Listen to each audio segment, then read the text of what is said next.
ساری و ساری رہے۔ سامعین گرامی قدر، نماز واجب کے اندر دو دعائیں مانگنا واجب ہے۔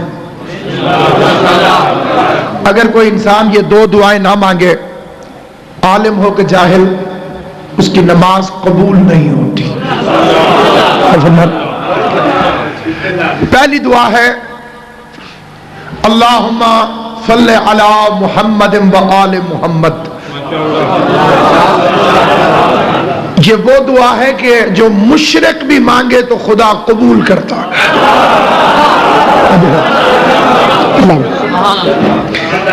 اس دعا کو خدا کبھی رد نہیں کرتا۔ اے اللہ درود بھیج محمد و آل محمد پر۔ جتنے ہمارے بھائی لوگ استادی کر کے چکر چلا کے درود کے اندر ایرے غیرے نتھو خیرے شامل کرتے ہیں، ان کے نام نماز کے باہر لیتے ہیں، اندر نہیں لے سکتے۔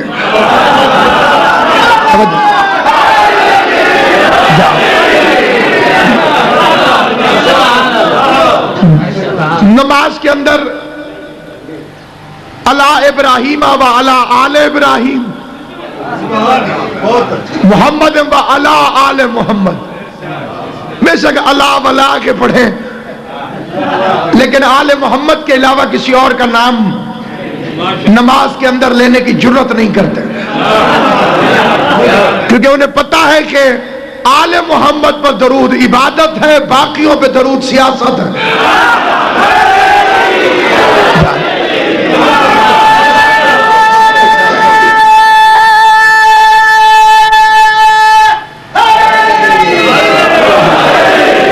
اس لیے اللہ نے حکم دیا تھا یا ایھا الذین آمنوا،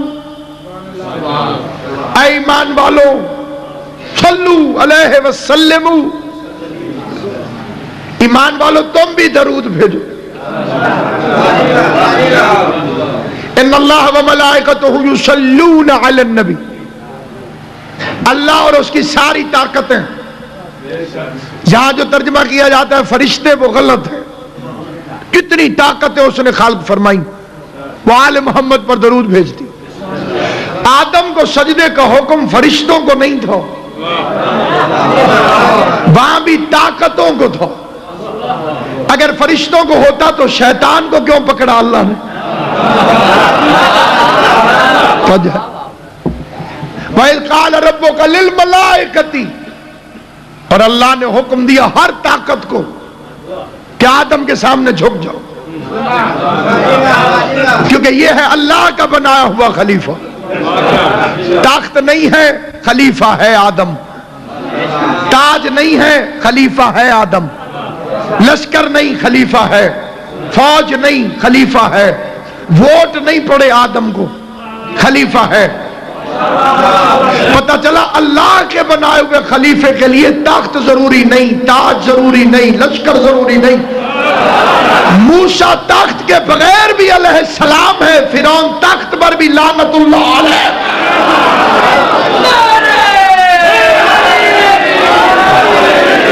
لعنتی کو طاقت لعنت سے بچا نہیں سکتا۔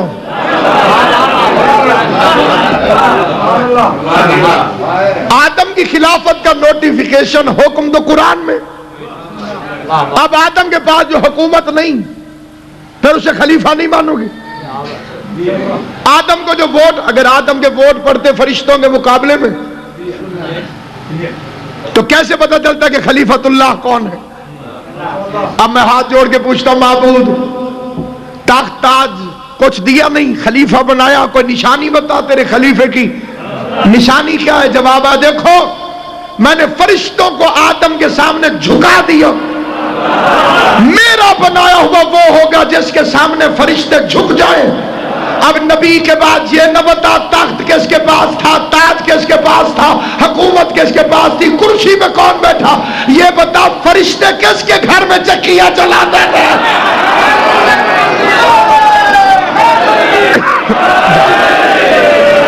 تو یہاں بھی خداوند قدوس اور ملائکہ سے مراد طاقتیں، اور وہاں بھی ملائکہ سے مراد طاقتیں، وہ آل محمد پر درود بھیجتی۔ اب اللہ نے کیا فرمایا؟ یا ایھا الذین آمنوا صلو ایمان والو تم بھی بھیجو درود. ہم نے کیا بھیجو؟ اللہم صلی. نبی کعبہ جلیل القدر صاحب علم شخصیت ہیں, اپنے دادا کے شہر مشہد مقدس سے مزین ہے.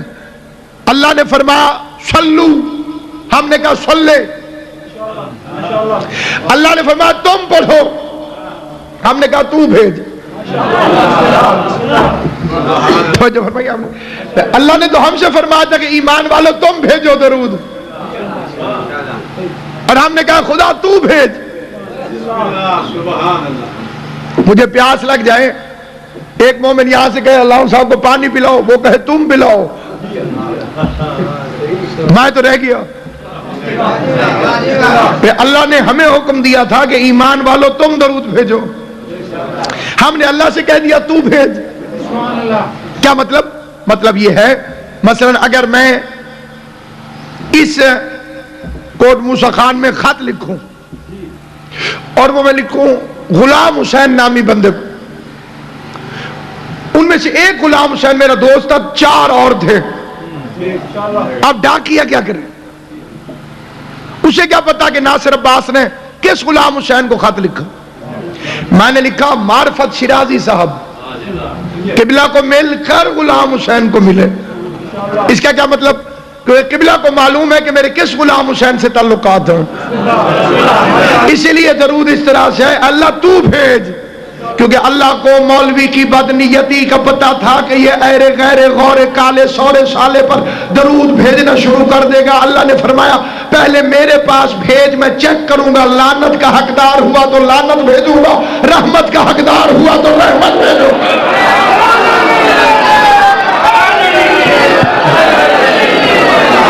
سامعین گرامی قدر, دوسری اہم ترین دعا جس کے لیے مجھے بزرگ محترم نے حکم دیا, اہدنا الصراط المستقیم. یہ دعا ہے اور سورہ الحمد واجب ہے. جسے نماز میں علی اچھا نہیں لگتا وہ سورہ الحمد پڑھنا چھوڑ دے, کیونکہ سورہ الحمد بسم اللہ سے شروع ہوتی ہے اور بے کا نقطہ علی ابن ابی طالب.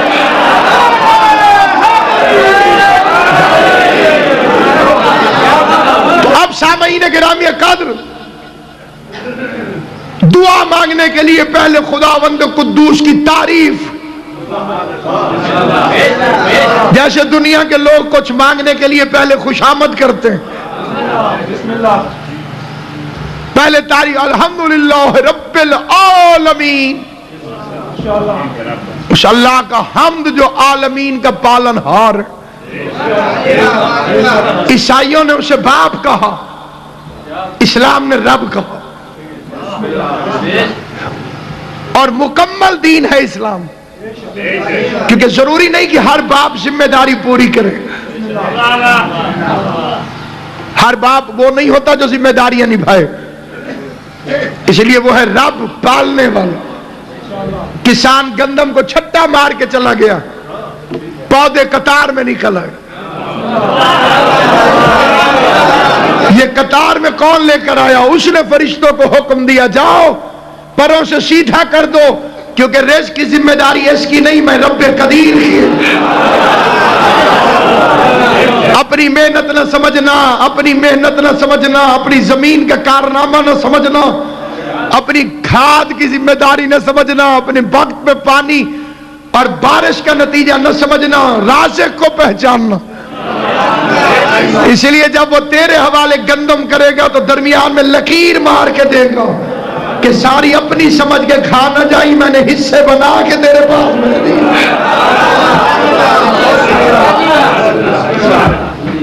الرحمن الرحیم, رحمان بھی ہے اور رحیم بھی. رحمان جس کی نعمتیں عام ہوں, ہر خاص و عام, اس کے خانے نعمت پر موسیٰ بھی پلے اور فرعون بھی پلے.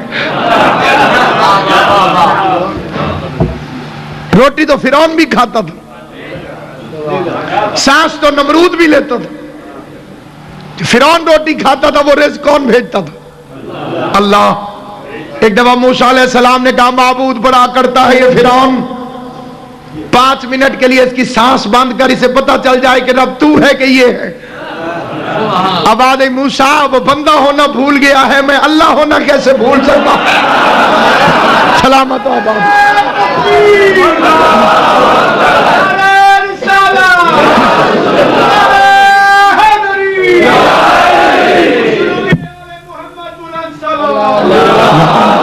صلی علی محمد۔ اور یہی وہ فکر ہیں جو شیخ مفید رحمت اللہ علیہ نے اس بندے کے سوال کے جواب میں فرمایا تھے، جس نے کہا تھا کہ اگر مولا علی انہیں خلیفہ نہ سمجھتے ہوتے تو انہیں مسئلے کیوں بتاتے؟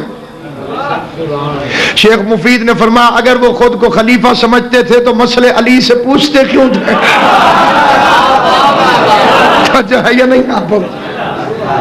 ایسے کئی بندے ہمارے، وہ سرائکی میں ایک ملتان کا آدمی تو تو کھانڈ تے کھیر ہن،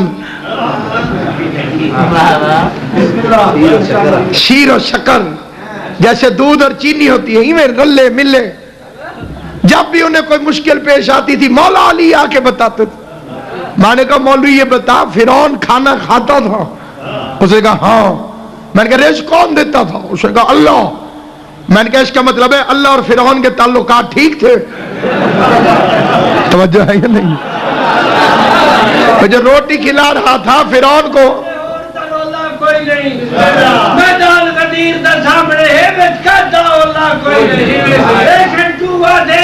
چار ڈھونڈا بھی ہے نا جی،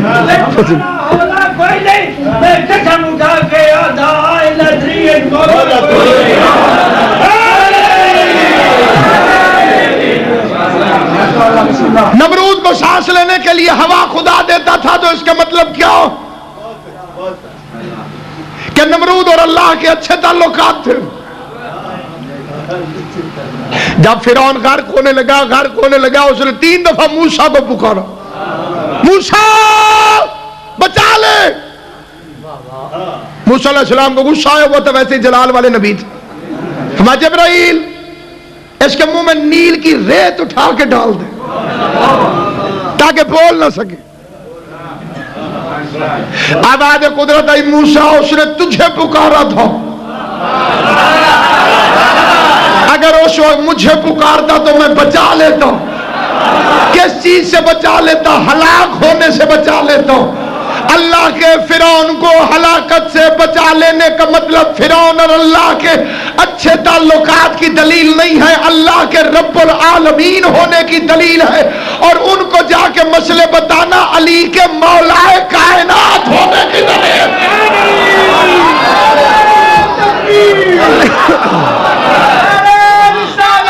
یا رسول اللہ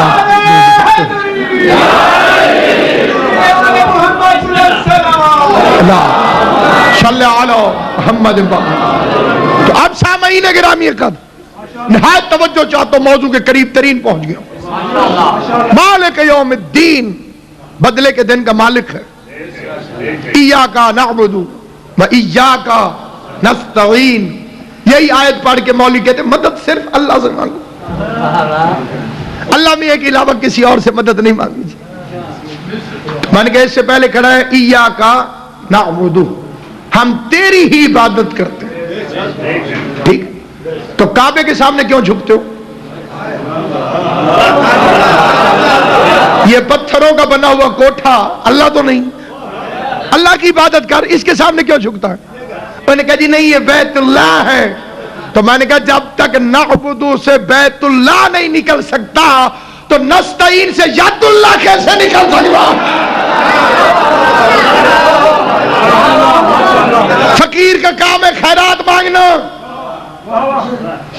دروازے پہ دستک دیتا، اندر سے جو نکلے اس کے سامنے ہاتھ پھیلا لیتا۔ یا تو اللہ کے گھر سے علی کے علاوہ کسی اور کو نکلتا ہوا دکھاؤ۔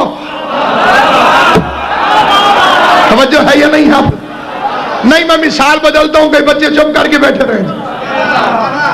آپ کو پتہ نا جی اوپنر ٹھیک ہونے چاہیے، اگلے اوپنر خراب ہو پوری ٹیم کی ایسی تیسی ہو جاتی۔ ساری دنیا ٹی وی دیکھ رہی ہے، میچوں میں بیٹھی ہوئی ہے۔ میں نے مولوی سے کہا اسی میچ کو سمجھ لے، تجھے دین سمجھ میں آ جائے، صرف میچ کو سمجھ لے۔ یہ کرکٹ سمجھ گئے، تیری سمجھ میں دین آ جائے گا۔ انہوں نے کہا وہ کیسے؟ میں نے کہا اس میں بھی 11 میدان میں ہوتے ہیں، 12واں باہر بیٹھا ہوتا ہے۔ توجہ ہے یا نہیں؟ باقی وکٹیں کتنی ہوتی ہیں؟ میں نے کہا خود جا کے دیکھ لیں۔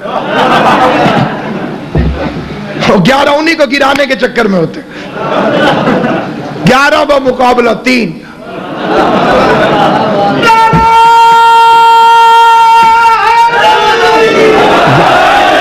بس سامعین گرامی قدر، تیری عبادت کرتے تجھ ہی سے مدد مانگتے، مدد مانگتے کیا ہو؟ آپ میرے پاس